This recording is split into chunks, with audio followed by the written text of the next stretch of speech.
देखिए बाबू, आज का जो क्लास है, ये क्लास में हम लोग आज कारक पढ़ने वाले हैं। ठीक है, कारक में शुरू कर रहे हैं। पहले हम लोग लिंक पढ़ लिए हैं।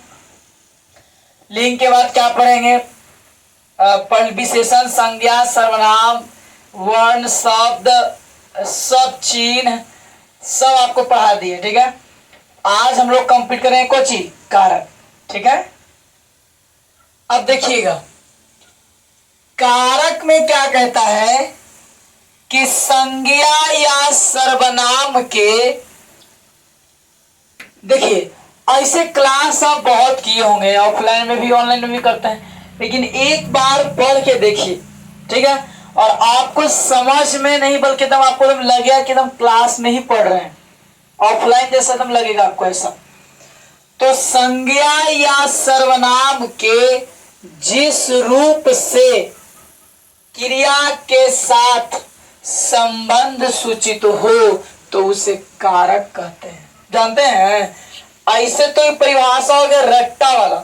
सबसे पहले आप लोग एक स्क्रीनशॉट ले लीजिए, ठीक ना, और स्क्रीनशॉट ले लीजिएगा तो आपको ज्यादा बढ़िया रहेगा। ठीक, इसको ले लीजिए स्क्रीनशॉट और इसे कॉपी में लिख लीजिएगा। ठीक ना, देखिए क्या बोला है ना कि संज्ञा, ऐसे छोड़ो सब संवाद की हटाओ। देखिए पता क्या बोला है कि क्रिया के साथ जिसका प्रत्यक्ष संबंध हो तो उसे कारक कहते हैं। क्रिया के मतलब क्या होता है बाबू? काम होता है। क्रिया का मतलब क्या होता है? काम। और जिस शब्द से किसी काम को होने या करने का क्या हो, बोध हो, तो उसे क्रिया कहते हैं। जैसे जानते हैं क्या है कि पढ़ना, हंसना, खेलना, ठीक ना, तो ये सब है ना हमारा। तो जानते हैं इसमें क्या बोला है कि क्रिया के साथ जिसका प्रत्यक्ष संबंध हो तब उसे क्या कहते हैं? कारक कहते हैं। क्रिया के साथ जिसका कैसा संबंध हो? प्रत्यक्ष संबंध हो तो उसे क्या कहते हैं? कारक कहते हैं। शब्द पे विचार करिएगा, भावनात्मक को समझिएगा। शब्द पे देखिए, जानते हैं क्या बोला है कि क्रिया के साथ कैसा संबंध हो? तो प्रत्यक्ष संबंध हो। कैसा संबंध हो? तो प्रत्यक्ष संबंध। संबंध भी दो प्रकार के होते हैं। एगो होता है प्रत्यक्ष संबंध और एगो होता है अप्रत्यक्ष संबंध। एगो होता है डायरेक्ट रिलेशन और एगो होता है इनडायरेक्ट रिलेशन। ठीक है, देखिए तो प्रत्यक्ष संबंध से मान लिया जाए कि हमारा घर है, तोरा घर है ना, बात विचार पूरा चलता है। आप हमारे यहाँ जाते हैं, हम आपके यहाँ जाते हैं।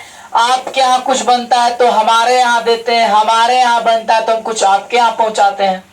तो उस संबंध कैसा माना जाएगा? प्रत्यक्ष माना जाएगा। कैसा माना जाएगा? प्रत्यक्ष संबंध माना जाएगा। ठीक ना। और एक चीज और, उस संबंध कैसा माना जाएगा? प्रत्यक्ष संबंध माना जाएगा। और अगर मान लिया जाए कि आपके यहां से हमारे यहां से बोलचाल नहीं है, लेकिन स्कूल में जाते हैं ना तो बोलचाल है, भुंजा उंजा है तो मांग के नहीं, तो इस संबंध कैसा कहा जाएगा? अप्रत्यक्ष। कि कोई देख लिया, घर वाला से मतलब बातचीत नहीं होता है लेकिन बाहर बाहर चलता है। तो संबंध क्रिया के साथ कैसा रहेगा? कारक के, तो प्रत्यक्ष। कैसा रहेगा? प्रत्यक्ष संबंध रहेगा तो हम उसे क्या बोलेंगे? कारक कहेंगे। ठीक ना। देखिए जैसे मान लिया जाए कि कोई के शादी ब्याह हुआ, आज साथे घुमा रहा है, फोटो खिंचा रहे हैं, तो कोई आदमी अगर देख ही लिया तो कोई दिक्कत है नहीं। कहा कि संबंध कैसा है? एकदम डायरेक्ट, प्रत्यक्ष, कोई दिक्कत नहीं है। लेकिन अगर ऐसे प्राइवेट में अगर कोई आदमी घुमा रहा है, कोई साथ फोटो लेगा तो चार आदमी देखेगा तो फिर आदमी दूरी बना लेगा या उससे फिर थोड़ा डर भी है, तो बोलेंगे कोची कि संबंध प्रत्यक्ष नहीं है, ये कैसन संबंध है, तो अप्रत्यक्ष है। कैसन है? अप्रत्यक्ष। ठीक, ध्यान दीजिएगा।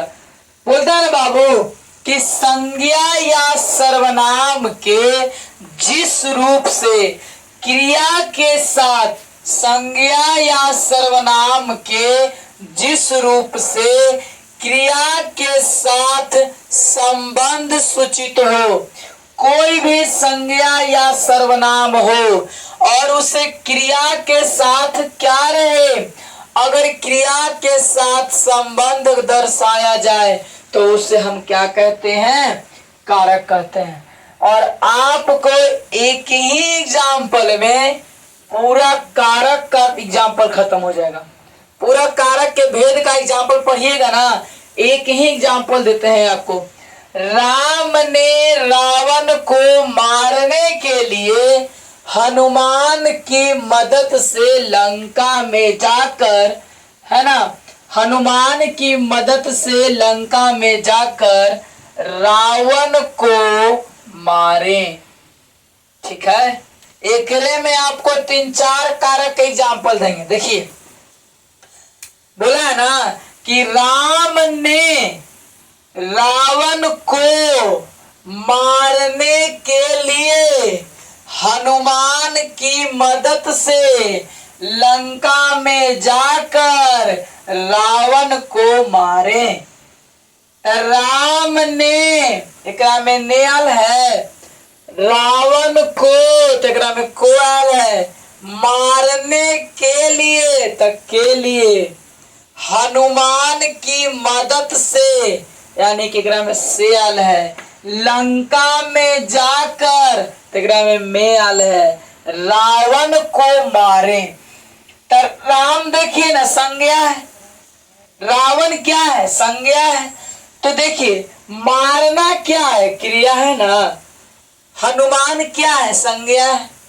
अब मदद से लंका भी संज्ञा है, लेकिन मारना या जाना ये क्या है आपका? क्या है? क्रिया है ना।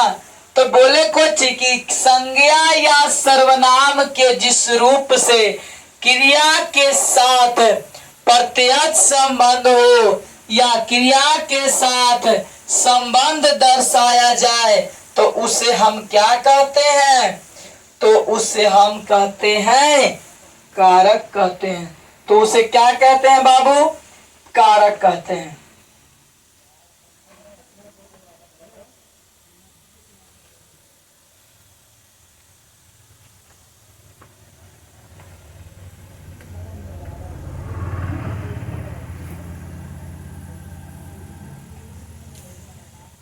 देखिए, तो उसे हम क्या कहते हैं? कारक कहते हैं। ठीक है, अब देखिए, अब कोई के भी ब्याह शादी होगा तो कैलेंडर तो छपवे ना करेगा, तो स्वाभाविक है, पुराना बात है। यानी कि कारक के कै गो बाल बच्चा? तो 8 गो। के गो? 8 गो। पहला, कर्ता ने कर्म को करण से द्वारा संप्रदान को के लिए अपादान से जुदाई संबंध का के की अधिकरण में पय पर संबोधन हे हो। अरे अजी अहो, नहीं समझ में आया होगा। देखिए, कारक के 8 भेद। कर्ता ने, तो कर्ता माने जो होता है कि काम करने वाला को क्या बोलते हैं? कर्ता बोलते हैं। राम ने, सोहन ने, सीता ने, मोहन ने या मोहन, गीता ने, सीता ने, रीता ने। ठीक है, तो एकरा में कौन कारक आ रहा है? कर्ता कारक। कौन कारक आ रहा है? कर्ता कारक। कर्म को न है कि रावण को, मोहन को 100 रुपया हम उधार दिए, दीपक को 1000 दिए, तो को है ना, को, ये को है ना, कौन कारक है? कर्म कारक। करण से द्वारा न बोलते हैं हम लोग कभी कभी कि हम लोग कलम से लिखते हैं, तो से एकरों में आ रहा है बउआ, आज से एकरों में आ रहा है मेरे भाई बहन। ठीक ना, तो से इसमें भी आ रहा है और से इसमें भी आ रहा है, लेकिन एगो से ई वाला से में अंतर है। ई वाला जो से है तो ई से के मतलब द्वारा हुआ। जैसे हम लोग कलम से लिखते हैं, मतलब केकरा द्वारा लिखते हैं, तो कलम के द्वारा। हम लोग साइकिल से पढ़ने जाते हैं, तो जाते हैं ना, तो केकरा से माने द्वारा, यानी साइकिल के द्वारा। ठीक ना। हम लोग या हम लोग का बार बार हम लोग कि हमू, ठीक है। संप्रदान को के लिए, संप्रदान को के लिए, जैसे कि पिताजी ने बच्चों के लिए केला लाए, है ना। शिक्षक ने बच्चों के लिए मिठाई लाए, बच्चा ने शिक्षक के लिए आम लाए। तो के लिए आवित है, के लिए ना रहा, के लिए बोला कि कैसे लड़का में याद करिए, वो आम खाता था तो ना बोलते कि हमरो ना आम ले ले ना ले में ना, ठीक हो। तो बोला कि सोहन ने मोहन के लिए आज आम लाया है, तो कोई में के लिए आया। ठीक है। अगला, अपदान से जुदाई, अपदान से जुदाई, जुदाई माने विदाई। तो से के कुछ हुआ, जुदाई हुआ। जैसे जुदा हो जाना, अलग हो जाना, है ना। कल कॉलेज बंद हो जाएगा, तुम अपने घर को जाओगे, है ना। फिर एक लड़का एक लड़की से जुदा हो जाएगा, वो मिल नहीं पाएगा। कल कॉलेज बंद हो जाएगा, तुम अपने घर को जाओगी। फिर एक लड़का एक लड़की से जुदा हो जाएगा, वो मिल नहीं पाएगा। ठीक है। तो देखिए, अपदान से जुदाई, तो जुदाई माने विदाई ना, जुदाई माने होता है अलग हो जाना। ठीक है। देखिए, जैसे बच्चे विद्यालय से घर गए, तब बच्चे विद्यालय से घर गए, तो से है ना, यानी कि विद्यालय के छोड़ा तो घर के पकड़ लिया। सोहन घर से कोचिंग गया, तो सोहन घर के छोड़ा तक कोचिंग में पकड़ लिया, यानी कि एगो के छोड़ा तक पकड़ रहा है। जैसे लड़की ससुराल से मायके गई, तो ससुराल से छोड़ के कहाँ गई, मायके में गई। तो यानी कि एक जगह कुछ हो गया, शिफ्ट हो गया। जैसे बोले कि उसी तरह से आपका से आ रहा है आपका। अगला, संबंध का के की, तो संबंध जानते हैं, संबंध में काके की, रारे री, लाले री भी आता है, लेकिन उतना आपको पढ़ने की आवश्यकता नहीं है। ठीक ना। देखिए, संबंध बोलता है काके की, तो इसमें क्या करेंगे हम, जैसे यार राम का घर है, तो का बता रहा है कि घर किसका है, राम का। संबंध बताया, ये ना कहेंगे अरे छोड़ दे रे इस सोहन वो करो रे मोना क्यों रे बड़ी मार मारता हो, तो मोहन का संबंध बताए ना। या हमने लड़का में पढ़ते थे तो याद करिए, स्टोन बॉक्स को लेकर छोड़ देता था पानी पे, तो ये होकर मत छुई होकर आए, बोले संबंध बता रहे हैं आप। तो संबंध क्या है आपका, का के की। अधिकरण में पर जानते हैं बउआ, अधिकरण के मतलब होता है आधार। क्या होता है, आधार। अधिकरण के मतलब होता है आधार। जैसे क्रिया का आधार, कोई काम करते हैं तो आधार होता है ना। हम लोग पलंग पर सोते हैं, तो सोते के आधार है ना कि केकरा पर लेटल ही, तब पलंग पर। राम कुर्सी पर बैठा है, तो केकरा पे बैठल है,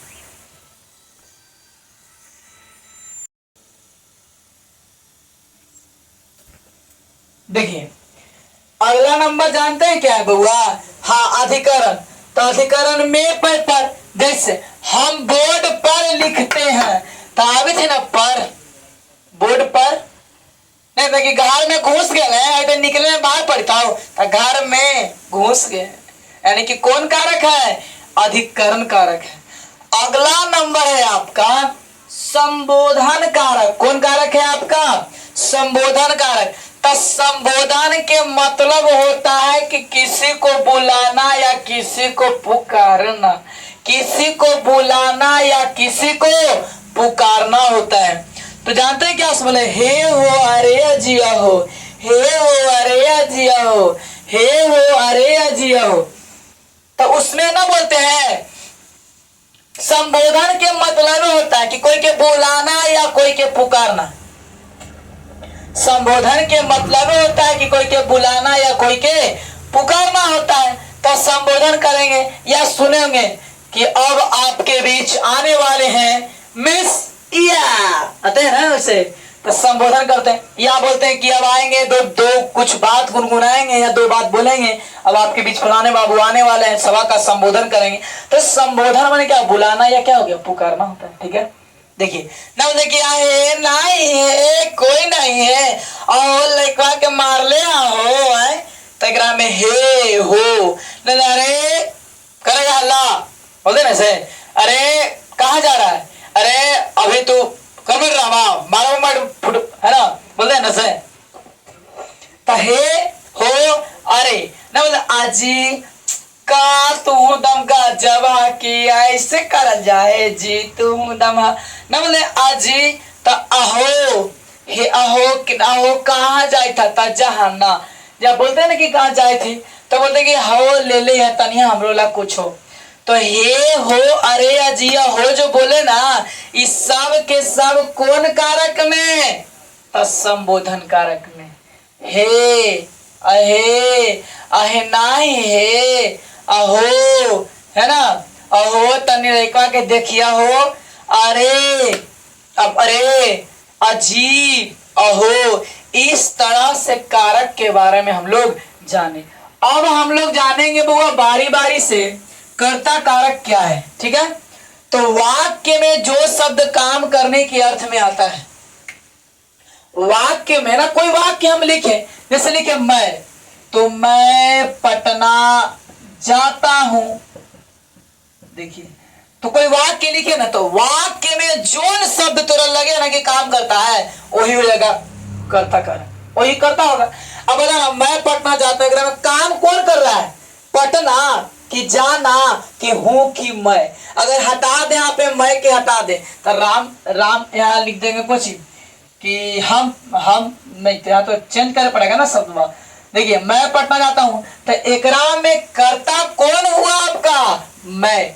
कोई वाक्य हो, कोई वाक्य में तो दो कर्ता हो सकता है, काहे? कारण है ना कि वाक्य में जो शब्द आपको काम करते दिखाई दे कर्ता कारक हो गया। जैसे सीता भात खाती है, तो सीता भात खाती है, सीता भात खाती है।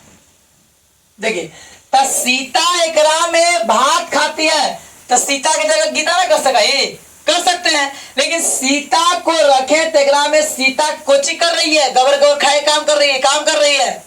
तो सीता भात खाती है, एकरा में सीता कोची हो गई, कर्ता कारक हो गई। आपको कोई शब्द बोले तो एकरा में जानते हैं सीता ने भात खाई है, एकरा में ने छुपा हुआ रहता है। जैसे हम कोई बोलते हैं ना कि KNOW तो नो पढ़ते हैं, कोनो थोड़ा लिखते हैं, कोनो पढ़ते हैं, कोनो नो। जैसे WAL के तो वाक बोलते हैं, वाक थोड़ी बोलते हैं। उसी तरह से तो वाक्य में जो शब्द काम करने के लिए आता हो, कोई वाक्य बोले, कोई भी वाक्य आप बोलिए और ओकरा में जो ना आपको लगेगा ना कि काम कर रहा है एकरा में, वही कुछ हो जाएगा कर्ता कारक। जैसे राम संस्कृत पढ़ता है, अब देखिए ना कि राम संस्कृत पढ़ता है, ये वाक्य में आपको कर्ता कौन होगा? राम होगा कि संस्कृत होगा कि पढ़ता होगा? ये नहीं ध्यान में रखना है कि जो सबसे आगे रहते हैं ना वही कर्ता बोल, गलत जवाब। ठीक ना, इसको क्या करेंगे ना हम कि जो वाक्य में काम करेगा, जो भी वाक्य में क्या करेगा? काम करेगा, और काम में करेगा तो कैसे होगा? तो वाक्य में जो शब्द काम करेगा वही क्या होगा? करता होगा। और राम एक में कुछ कर रहा है कि राम ने संस्कृत पढ़ा, यानी कि पढ़ा कौन? तो राम, यानी कि राम कौन कारक होगा? कर्ता कारक। ठीक ना, सोहन ने पत्र लिखा तो यार ने हम मिटा दें तो क्या हो गए? कि सोहन पत्र लिखा, वही ना है। तो एकरा में सोहन पत्र लिखा, एकरा में कौन कारक का प्रयोग हुआ?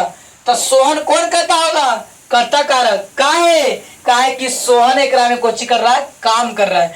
तो कोई भी वाक्य को आप ले लीजिए, जो वाक्य में जो शब्द आपको क्या दिखाई देगा, काम करते रहेगा, वही क्या होगा? आपका कर्ता कारक होगा। आइए एक बार हम रिकॉल कर लेते हैं। कारक संज्ञा या सर्वनाम के जिस रूप से क्रिया के साथ संबंध दर्शाया जाए तो उसे क्या कहते हैं? कारक कहते हैं। कारक के 8 भेद होते हैं। कर्ता ने, कर्म को, करण से द्वारा, संप्रदान को के लिए, अप्रदान से जुदाई, संबंध का के की, अधिकरण में पर, संबोधन एहो, अरे अजी अहो। ठीक है।